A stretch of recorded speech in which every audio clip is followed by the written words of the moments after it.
Welcome to everyone. ಪ್ರೀತಿಯ ಮಕ್ಕಳಿಗೆ ಕನ್ನಡ ತರಗತಿಗೆ ಸ್ವಾಗತ. In this video we will learn about how to read Kannada difficult words. ಈ ವಿಡಿಯೋದಲ್ಲಿ ನಾವು ಕನ್ನಡ ಕಠಿಣ ಪದಗಳನ್ನ ಹೇಗೆ ಓದೋದು ಅಂತ ತಿಳ್ಕೊಳ್ಳೋಣ. ಹಾಗೆ ನನ್ನ ಈ ಚಾನಲ್ನಲ್ಲಿ ಅನುಸ್ವಾರದಿಂದ ಕೂಡಿರುವ ಪದಗಳಿದೆ. ಹಾಗೆ ಕನ್ನಡ ಕಠಿಣ ಪದಗಳನ್ನ ಹೇಳಿಕೊಟ್ಟಿದ್ದೀನಿ. ಮತ್ತು ವಿರುದ್ಧ ಪದಗಳಿದೆ, ಸುಮಾರು 60 ವಿರುದ್ಧ ಪದಗಳಿದೆ. ಹಾಗೆ ಕ್ಷ ಅಕ್ಷರದ ಪದಗಳಿದೆ. ಎಷ್ಟಿದೆ? 37 ಕ್ಷ ಅಕ್ಷರದಿಂದ ಕೂಡಿರುವಂತಹ ಪದಗಳು. ಹಾಗೆ ಕನ್ನಡ ಕಠಿಣ ಪದಗಳನ್ನ ಹೇಗೆ ಬರೆಯೋದು ಓದೋದು ಅಂತಲೂ ಹೇಳಿಕೊಟ್ಟಿದ್ದೀನಿ. ಇಂಗ್ಲೀಷ್ ಮೀಡಿಯಂ ಮಕ್ಕಳಿಗೆ ಕನ್ನಡ ಓದೋದು ಬರೆಯೋದು ಸ್ವಲ್ಪ ಕಷ್ಟ ಇರುತ್ತೆ. ಹಾಗಾಗಿ ಕನ್ನಡನ ಈಸಿಯಾಗಿ ಬರೆಯೋ ವಿಧಾನವನ್ನು ನಾನು ಇಲ್ಲಿ ಹೇಳ್ಕೊಟ್ಟಿದ್ದೀನಿ. ಹಾಗೆ ಅನುಸ್ವಾರದಿಂದ ಕೂಡಿರುವ ಪದಗಳನ್ನ ಹೇಗೆ ಬರೆಯೋದು ಓದೋದು ಮತ್ತು ಇಂಗ್ಲೀಷ್ನಲ್ಲೂ ಕೂಡ ಹೇಗೆ ಬರೆಯೋದು ಅಂತ ಹೇಳ್ಕೊಟ್ಟಿದ್ದೀನಿ. ಇದರಿಂದ ಓದೋದಕ್ಕೆ ಸುಲಭ ಆಗುತ್ತೆ ಅಂತ. ಇದು ನಿಮಗೆ ಈ ವಿಡಿಯೋಗಳೆಲ್ಲ ತುಂಬ ಯೂಸ್ ಆಗುತ್ತೆ ಅಂತ ಮತ್ತೆ ನೆನಪಿಸ್ತಾ ಇದ್ದೀನಿ. ಹಾಗೆ ಪುನಃ ವಿರುದ್ಧ ಪದಗಳು ಇದನ್ನೆಲ್ಲ ಒಟ್ಟು 60 ವಿರುದ್ಧ ಪದಗಳಿದೆ ಅಂತ ಅದರ ಮುಂದಿನ ಭಾಗ ಇದು. ಮತ್ತು ನಿಸರ್ಗವಿರುವ ಪದಗಳು, ಅವುಗಳನ್ನ ಹೇಗೆ ಓದೋದು ಬರೆಯೋದು ಅಂತಲೂ ಹೇಳ್ಕೊತೀನಿ. ಗಾದೆ ಮಾತುಗಳಿವೆ, ಸುಮಾರು 20 ಗಾದೆ ಮಾತುಗಳನ್ನ ಹೇಳ್ಕೊಟ್ಟಿದ್ದೀನಿ. ಹಾಗೆ ಸುಭಾಷಿತಗಳು, ಪ್ರಸಿದ್ಧ ವ್ಯಕ್ತಿಗಳು ಹೇಳಿರುವ ಸುಭಾಷಿತಗಳನ್ನ ನಾನು ವಿಡಿಯೋ ಮಾಡಿದ್ದೀನಿ. ಇವತ್ತು ಕನ್ನಡ ಸರಳ ಪದಗಳು ಹಾಗೆ ಅವುಗಳ ಅರ್ಥ ಮತ್ತು ಇಂಗ್ಲೀಷ್ ಮೀನಿಂಗ್ನ ತಿಳ್ಕೊಳ್ಳೋಣ. ಅಂಧ, ಕುರುಡ ಅಂದರೆ ಇಂಗ್ಲೀಷ್ನಲ್ಲಿ ಬ್ಲೈಂಡ್ ಮ್ಯಾನ್. ಹುಲಿ, ದನಿ, ವಾಯ್ಸ್. ಧರೆ, ಭೂಮಿ, ಅರ್ತ್. ಪ್ರಭಾಕರ, ಸೂರ್ಯ, ಸನ್. ಸಜ್ಜು, ಸಿದ್ಧ, ರೆಡಿ. ಪಾಂಡಿತ್ಯ ಅಂದರೆ ವಿದ್ವತ್ತು, ಇಂಗ್ಲೀಷ್ನಲ್ಲಿ ನಾಲೆಡ್ಜ್ ಅಂತ ಹೇಳ್ತೀವಿ. ಸೂಸು ಅಂದರೆ ಹರಡು, ಸ್ಪ್ರೆಡ್.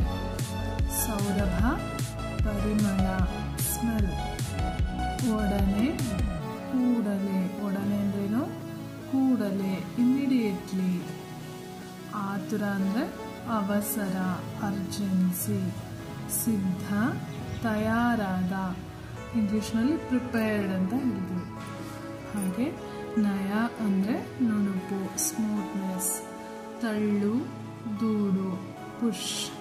ಸುಸ್ತು, ದಣಿವು, ಟಯರ್ಡ್. ಕಾಪಾಡು, ರಕ್ಷಿಸು, ಪ್ರೊಟೆಕ್ಟ್. ದುಡಿ, ಕೆಲಸ ಮಾಡು, ವರ್ಕ್. ಬೇಡು ಅಂದರೆ ಕೇಳು, ಯಾಚಿಸು, ರಿಕ್ವೆಸ್ಟ್. ಮಡಿ, ಸಾವು, ಮರಣ ಹೊಂದು, ಡೈ.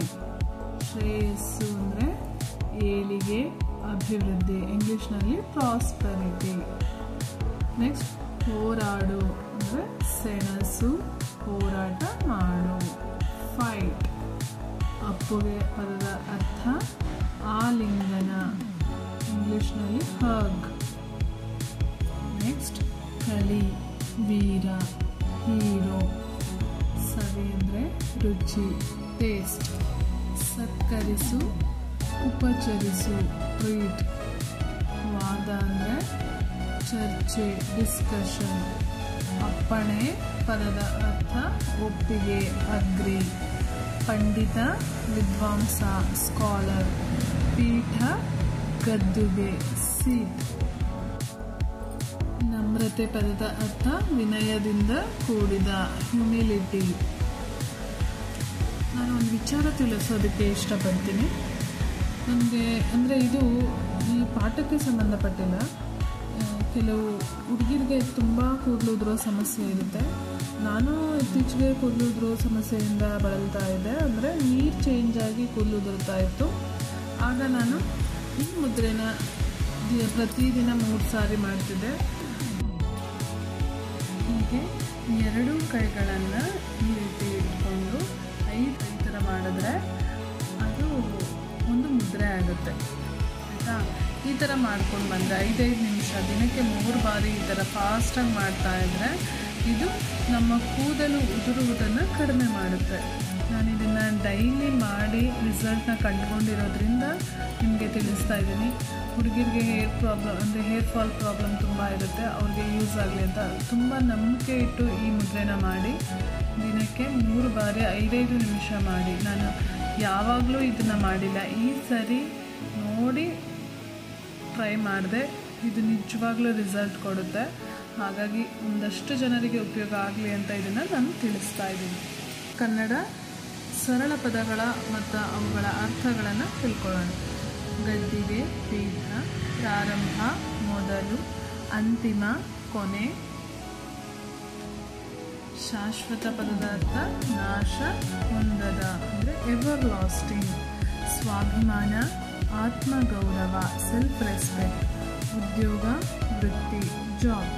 ಉನ್ನತಿ, ಹಿರಿಮೆ, ಅಪ್ಲಿಫ್ಟ್ಮೆಂಟ್. ಎದೆಗುಂದದೆ, ಭಯವಿಲ್ಲದ, ವಿತೌಟ್ ಫಿಯರ್. ನಿರ್ಧಾರ ಪದದ ಅರ್ಥ ನಿಶ್ಚಯ, ತೀರ್ಮಾನ, ಡಿಸಿಷನ್. ಹೊಂಗನಸು, ಸುಂದರವಾದ ಸ್ವಪ್ನ, ಹನಿ ಡ್ರೀಮ್.